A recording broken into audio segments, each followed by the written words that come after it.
This community deserves not only to be heard, but they should be a part of the process, whatever this process is. Because everything I've heard and everything I've listened to from residents here, they're concerned, they're worried. That shouldn't be. Everybody should know what's going on in this relationship.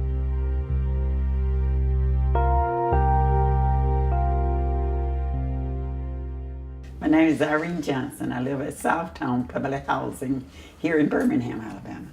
Now, don't get me wrong. I have no problem with Southtown being torn down.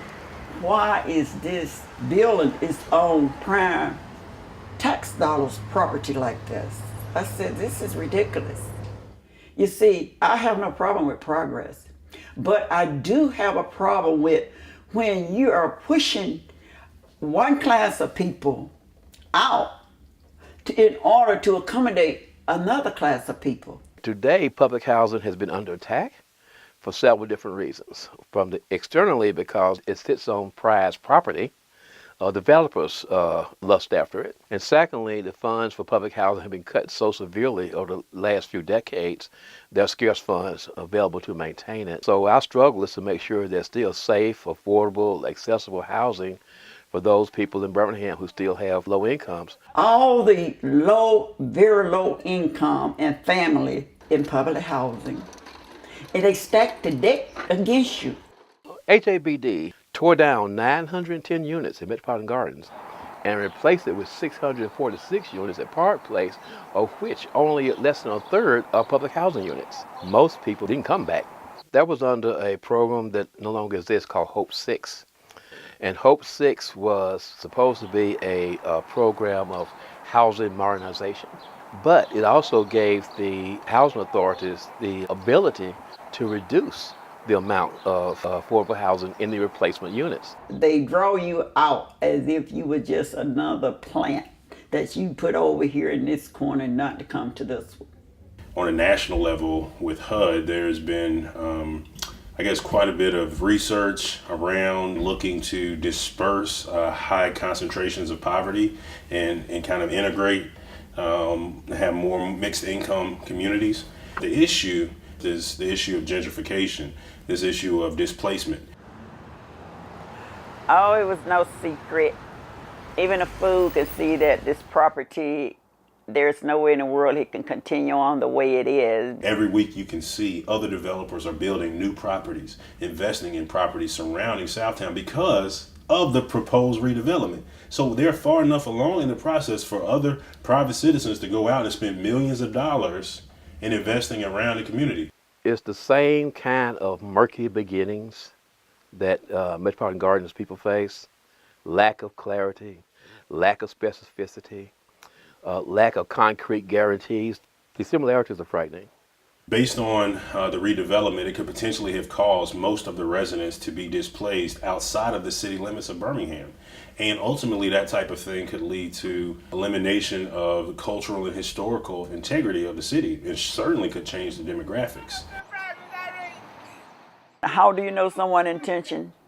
Listen to what they say, watch what they do, and all of that is happening now. The first things that HAB did during the Metropolitan Gardens was to intimidate people. I get some intimidation of myself. Sometimes I would get two notice on my door for non-rent payment. And all I do is print my bank account out. It's because it's on automatic recurring payment. And just carried it up there. And I get an apology. In times past, there were places, and still do in some cases, where residents will hold such things as collard green cook-offs, or the best gardens, or flower garden competitions. But a lot of that's gone away. This building, this was a daycare. It was open every day. And guess who was working it? The resident had jobs, paying jobs, benefit jobs. Since 2009 or 10, it didn't close. The forced diminishing of the residence councils. When you demobilize those resident councils, you really make sure that a single resident has to stand up against the weight and power of the housing authority alone. The one rule in law that really really stands out to me is this rule called the affirmative duty to further fair housing. Fair housing laws basically say that any type of action that's related to the provision of housing that tends to have a disproportionate impact amongst a protected group, then that within itself could be a violation of a law. We filed a lawsuit alleging that the current redevelopment process, one, had not been transparent and open enough to make sure that it was inclusive. The second allegation was that there was no impact analysis used to determine what type of impact the proposed redevelopment would have. One of the commissioner, the council person asked a question, said, what about the resident? And the presenter said, we haven't gotten that far yet. How can you talk about my home and you don't even think about putting us in the design?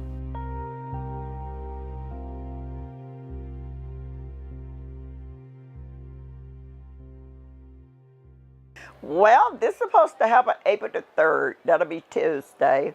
We want to ensure inclusiveness, transparency, and community engagement because we want the residents to have input into this process. I actually just asked Director Lundy how many of the residents are looking to relocate. Anyone who wants to come back to this site, that they be able to do that.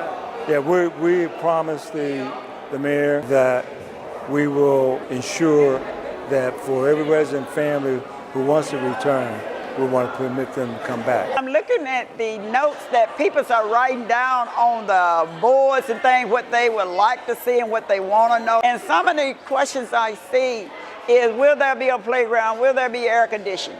You see, my people are going to be lost because they don't know the question to ask to secure ourselves for a place to live and not to be kicked out. People need to keep in mind that the original vision from the Housing Authority was to take this site, which has become much more valuable over the years, unlock that value to make better housing. The plan of what we build back will definitely have a component of affordable housing that people who live here now could come back and live in, assuming that they qualify. Will it be enough that everybody who lives here can come back? Maybe not. Where they usually said was, if you qualify, you can move back to it. So I do think that the chance to come back will be next to nil. They'll probably put on billboards to 2 or 3 families that do allow comeback, saying, we relocated some back. About a handful of the same developers are going to receive over 90% of the new value the profit created. The value should be used in a way that tries to address restorative justice issues.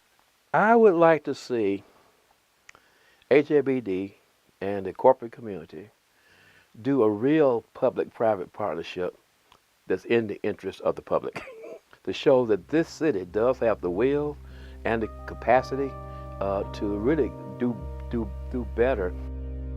The people that watch this, the city of Birmingham, Jefferson County, and the other 98 neighborhoods get involved and get concerned about what's happening here.